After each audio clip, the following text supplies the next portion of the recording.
Chapter 10. Gold. A short time later, Will and Jack and their men arrived at the Isla de Muerta too. Through the fog, they could see ships, old ships under the water. Jack turned to Gibbs. "Stay here with the men," he said.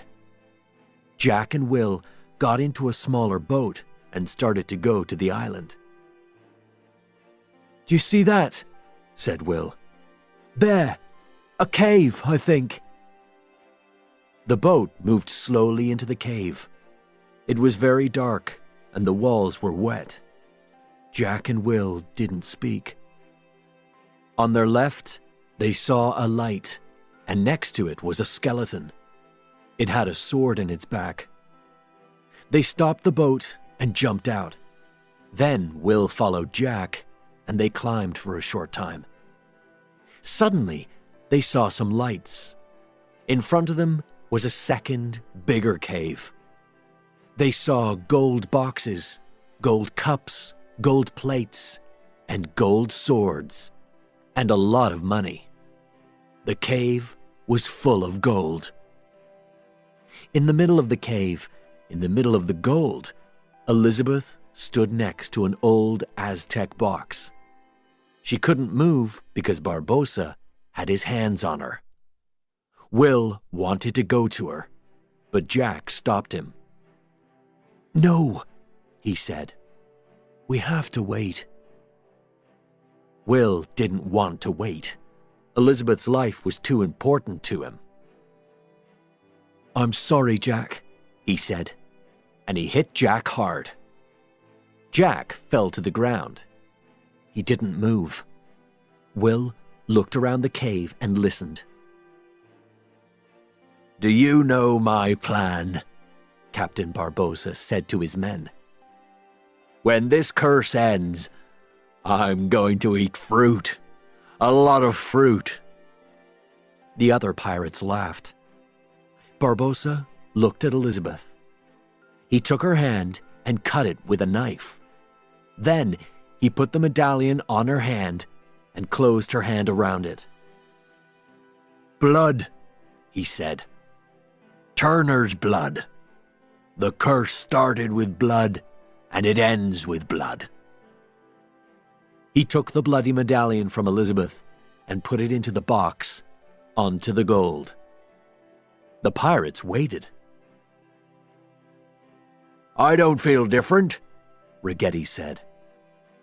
"Is that really the end of the curse?" "How will we know?" Pintel asked.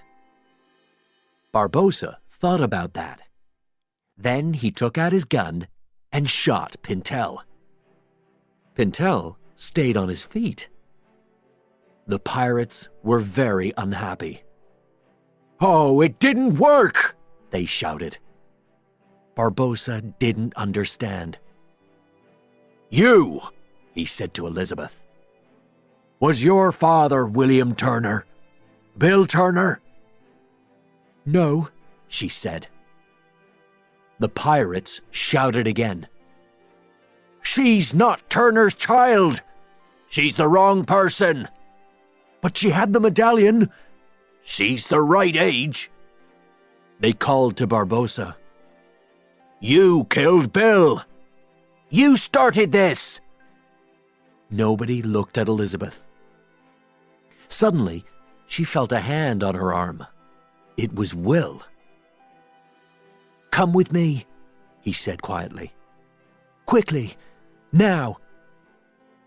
Elizabeth started to move, but first she took the medallion. They ran to the boat. "Look, the girl! She has the medallion! Get them!" The pirates ran to their boats. Then they saw Jack. "Jack Sparrow," said Barbosa. "Aren't you dead?" "No, I'm not dead." "But you will be." Barbosa took out his gun. "Wait, wait," said Jack. "The girl's blood didn't work." "How do you know?" I know. You don't want her blood. I can help you. Next chapter will be 11. That will come soon. Please don't forget to subscribe my channel. If you want to improve English, learn English by storytelling.